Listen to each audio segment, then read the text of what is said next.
Covering education and the ongoing debate of how to shorten the I-STEP test. State Superintendent of Public Instruction Glenda Ritz laid out her ideas on Friday, and RTV6 learned as early as today she's expected to take them to lawmakers for approval.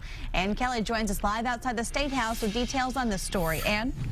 Hey, good morning, Beth. But we are just 2 weeks away from the scheduled start of the I-STEP, so really time is of the essence right now, and it's why as early as today this plan to shorten the I-STEP is expected to go before lawmakers here at the Statehouse. Now, the General Assembly going to be considering this plan with their approval being crucial in order for it to go ahead. Now, the plan includes cutting about 3 hours out of the I-STEP from the testing time by getting rid of a large portion of the language arts section and by reducing the length of the math section. Now, Ritz saying on Friday she does believe there is enough time to implement these changes, which would affect about 450,000 students in grades 3 through 8. Just yesterday on RTV6's Indianapolis this week, she added why, even with the test being shortened, it will need to be longer than in years past.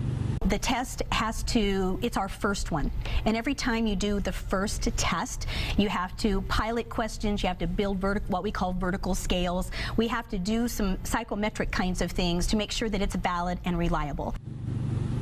So the Department of Education trying to make this test valid, reliable, and at least a little shorter this year. Now, Ritz had also proposed a 1-year suspension of the I-STEP evaluations, or of the I-STEP being used to evaluate teachers or schools.